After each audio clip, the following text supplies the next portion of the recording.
Leo tumeona rais akiwa pale Nairobi Securities Exchange, na ni vizuri ya kwamba Wakenya wengi waelewe nini ilikuwa inaendelea pale. Ilikuwa ni kupiga kegere kwa kuanzishwa kwa the secondary trading of that board in the Nairobi Securities Exchange. Lakini hii ni nini haswa? Hii ni kopo ambayo serikali imechukua kwa njia ya kupeleka ile tax Wakenya wanalipa katika sports fund. Hiyo pesa imechukuliwa leo, itumike leo, lakini itaendelea kulipwa na Wakenya kwa miaka 15 ambayo inakuja up to 2040. Riba ya hiyo kodi ama riba ya hiyo deni ni 15.4%. Na ukifanya calculations utapata ya kwamba Wakenya wataendelea kulipa interest rate alone ya hiyo deni to a tune of around 6.7 billion Kenya shillings every year. And therefore in the next 15 years, Wakenya watalipa bilioni 100 katika riba peke yake, interest rate alone ya hiyo mambo tumefanya leo. So mimi vile nauliza kama kiongozi, wale watu wako katika nyadhifa wana make decisions za nchi, wale walitagulia wangefanya jambo kama hilo, wao wangekuwa wanaongoza kutumia fedha gani? Because what we are basically doing, for example, in this issue of the Talanta Infrastructure Board, is that we have gone out there, borrowed 44.8 billion Kenya shillings, government. Hiyo pesa ishatumika, as we talk with you here today.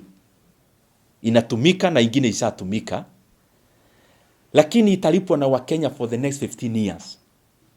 And by maturity of that facility, the sports fund will have paid 100 billion Kenya shillings in interest rates alone. Tunahitaji mambo ya Talanta leo, mwaka wa 2028, mwaka wa 2031. A government is always a going concern. And that is why in the administration of the finances of a country, there are usually no provisions like those. Because the understanding is usually, ile tax unachukua leo ni a generation ambayo inalipa. Now you are making a generation which is to come for the next 15 years to be born with a price tag of a loan of a money they actually don't know where it went. So jambo langu ni hili, Kenya lazima iweze kudhibiti maendeleo na fedha ambazo ziko, because Kenya is a going concern. If you go to the roads, the one I talked about earlier, we will need roads today in the next 20 years. So these monies will still be needed. It will actually never be enough. We'll need stadiums. Stadia ya Kasarani ikijengwa, we never securitized any government revenue. Nyayo Stadium ikijengwa, we never securitized any government revenue. Why do we want to be reckless now, while the others who came before us were more prudent, and we never got this kind of facilities that struggle our economy when we need to make decisions? My name is Blessing from Africa. And now the issue is here. What next? How can we Kenyans, together with the issue leaders who are against the borrowing, what can we do to make sure that everything about the borrowing is stopped? We have already done that in Parliament. As you know, the threshold of borrowing in Kenya is 55%, with a band of around 5% upwards. But unfortunately, even that has not been adhered to. That is why our debt to GDP ratio is now going to 70%, which is beyond what is recommended by Parliament. And if you look at even year on year, we set a budget of a country so that we limit the government spending and appetite. If you look at the financial year that just ended, the government borrowed more than Parliament had actually ratified. So the bigger problem we have in Kenya is having people who want to be administering money now. I don't know what the essence is of having money touching people's hearts now, other than just being patient and rate development as the country can afford. Hiyo ndio shida iko. Tunaelekea mwaka wa uchaguzi. Tukiendelea pale, watu wanaanza desperate situations start trickling in. People realize, oh, we needed to do this, it's not yet done. We needed to do the other one, we haven't still done. So now that's why you see now there is a lot of negative excitement that this needs to be done, there is no money, what can we do? So something is manufactured, some which are actually against the law, like the securitization of the fuel levy.